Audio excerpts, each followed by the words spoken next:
Hi everyone, welcome back to my channel. My name is Maggie. Today we're going to be doing my February 2022 budget. I'm a zero-based budgeter and I have officially paid off all of my consumer debt. The only debt I have is my mortgage. So right now I am focusing on building up some savings, and I can't wait to share with you what my goals and plans are for February. So let's go ahead and dive in.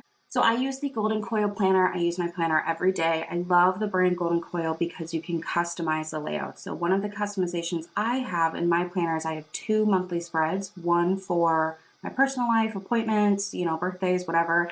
And I have a second monthly calendar just for my finances. I really like that I can, lay everything out, color coordinate, see it all in one place. It's really helped me.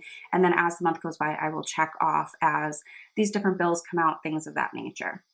So if you are new here, this is kind of an average monthly spread for me. You'll see things in purple. Those are different bills.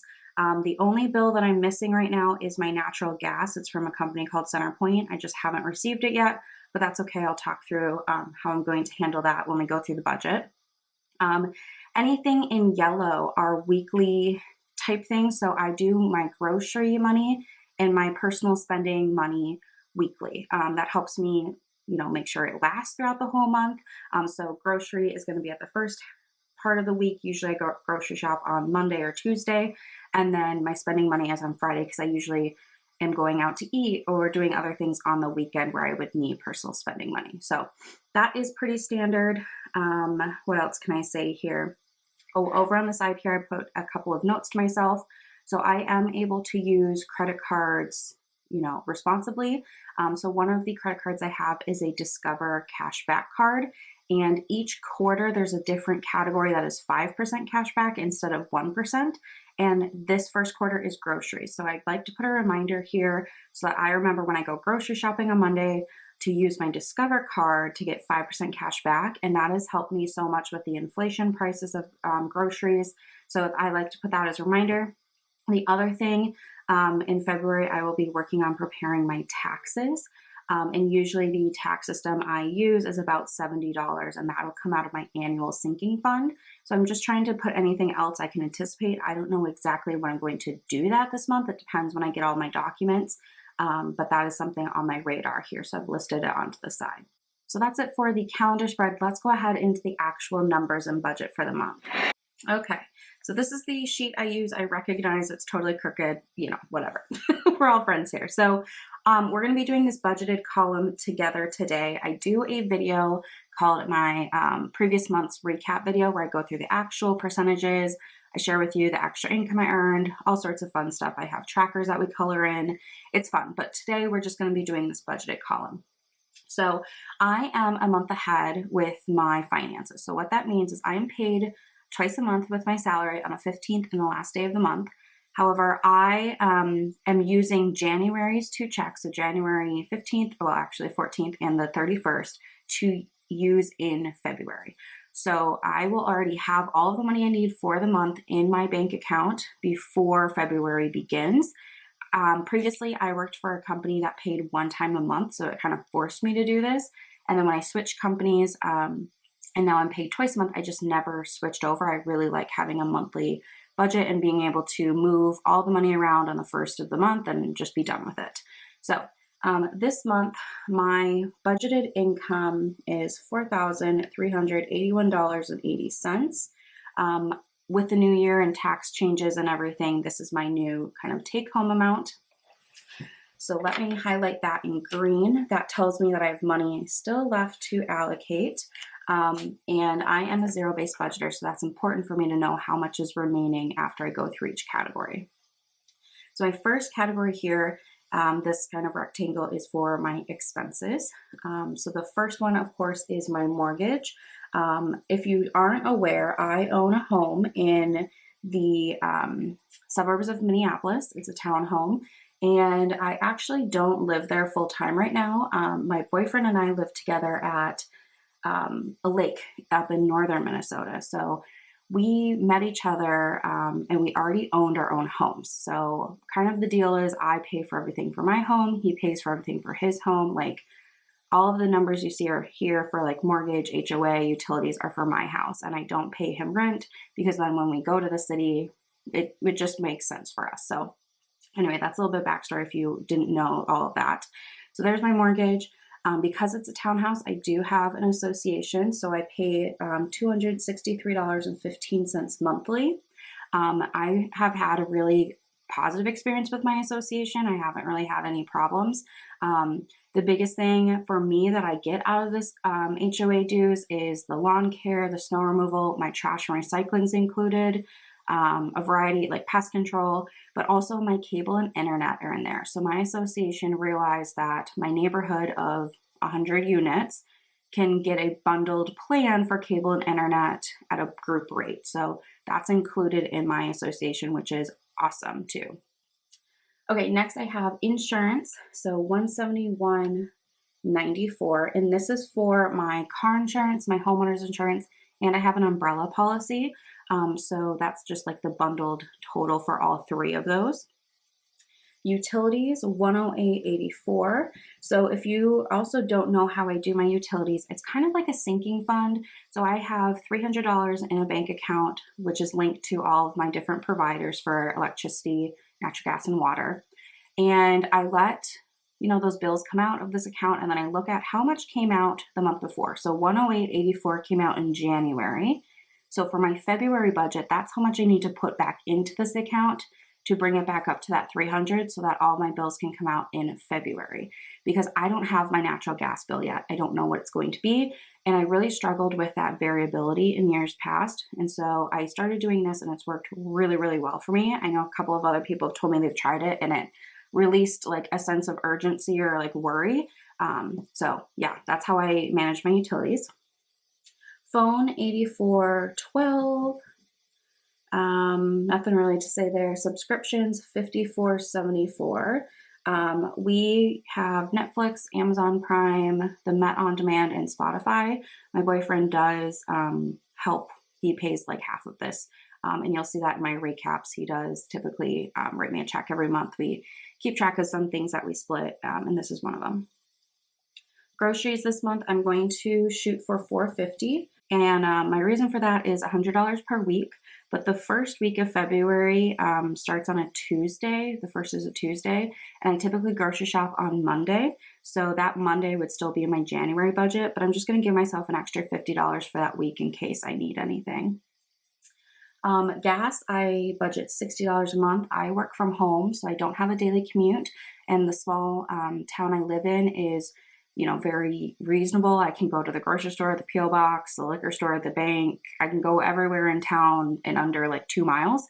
So I don't really need as much gas as others do. But I do 60 just to make sure if I need to go to like the next largest town, to go to like Walmart or Target, I can do that and still, refill. Spending, I give myself $500 per month. This is for all of my personal spending. So I used to have different categories in here like clothing, like eating out or going to get coffee or movies or entertainment. Like I used to have all of those, and it just was too stressful for me to have all those categories. So I lumped it all into one, to the spending. And that's just my personal spending money, however I see fit. So this total for the expenses is $2704.65. And that gives me a remaining of $1677.15.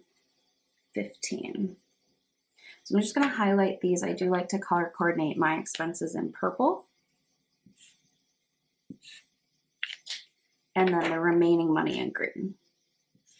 All right, the next section is for funds. So these are somewhat like sinking funds, but they're also, which you might also see on YouTube as cash envelopes.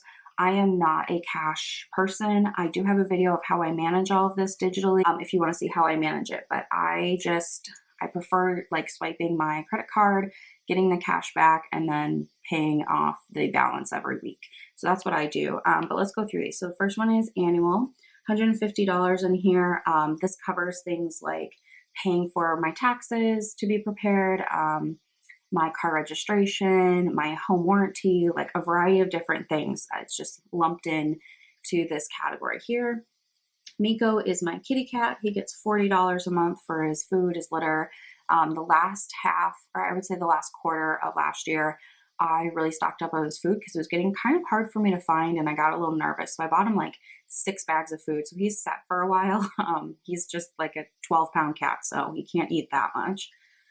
Incidental gets $50 a month. This is my cushion fund. Kind of anything unbudgeted would come out of here. All of these, though, if I mark down these numbers, that's what I'm putting into the fund, not necessarily what I plan to spend because I let these build on itself. Vacation, $250. We don't have any set vacation plans right now, but I'm sure we will go on trips. My boyfriend travels for work most weeks, and so we will oftentimes like tag on a weekend to wherever he is. So last year we were able to leverage his work to go to New Orleans, Vegas, Arizona. We went to Berlin from his work trip. So yeah, I'm just kind of building that up. I don't know what we're doing yet, but I'm sure things will come up. Beauty, it's $50 a month. This is for all of my personal like beauty care products like skincare, hair care, makeup, whatever. And I am doing a low buy series for beauty specifically, if that's something that interests you. Car gets $50 a month. This is a new fund. I really didn't have like a car maintenance fund before, so I decided I should probably start one. Yeah, so that's kind of what that's for. Oil changes, like a regular maintenance. Gifts gets $80 a month. I don't have any gifts I need to give until June, which is great.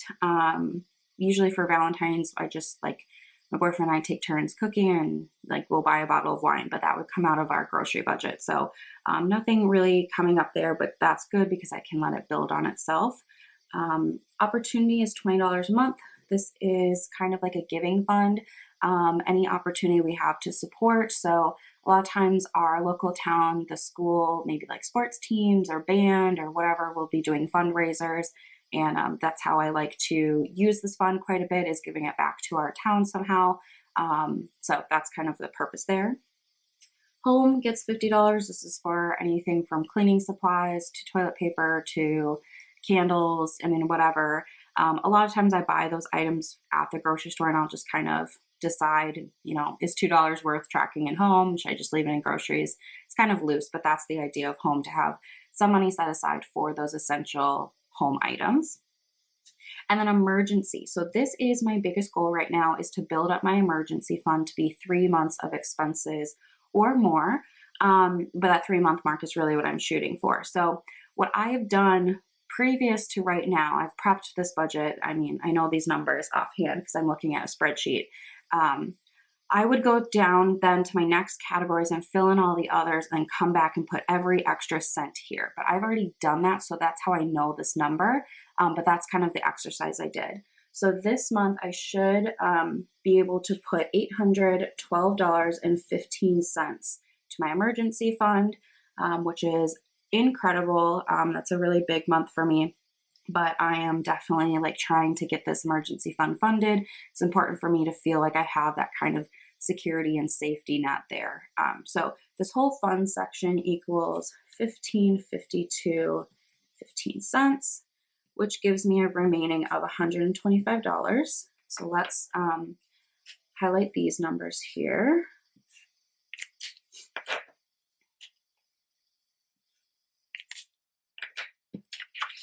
Okay, so now I'm moving down to investing. This is post-tax, like out of my paycheck investing. I do have a 401k that I invest in, and I have a HSA that I invest in. So these aren't the only avenues I'm investing, just what's coming out of my take-home pay. So I have a Betterment taxable account that I put $25 in every month. I've really enjoyed this. It's building, slowly. It just surpassed $1,000, which is great. I don't really know what it's for yet. It's something for the future. It could be like a future car. It could be, I don't know what, but I just know that I should be putting a little bit away every month. So that's what I'm doing. And then my Roth IRA, I'm putting in $100. After my emergency fund, I will be shifting priority to putting more into my Roth IRA. That emergency fund is more important to me. So this is going to be that $125 that I had remaining. So now I have 0 left over. And I like to do my investing in orange. and here's that zero. So I have no more money to allocate. I do have this cash flow section at the bottom. I don't have any plans to cash flow anything, but I like to include it in case anything comes up that I need to navigate. So this is the budget for the month. One of the things that I have been trying to do is listing out my priorities. So if I have any extra money or I earn extra money, where is it going to go? And right now my number one priority is to building my emergency fund. So I like to put that reminder for myself here to keep that in the focus. But yeah, $800 plus going to the emergency fund would be awesome. It really helps things grow fast when I can keep other sections pretty stable and steady. So that is going to be it for my budget this month. I'd love to hear from you what you have coming up in your February budget. Are you doing anything fun for Valentine's Day? Do you have any big goals that you're trying to achieve? Let me know in the comments. I'd love to hear from you and cheer you on. That's going to be it for me, though. I hope you have a great day, and I'll see you in my next one.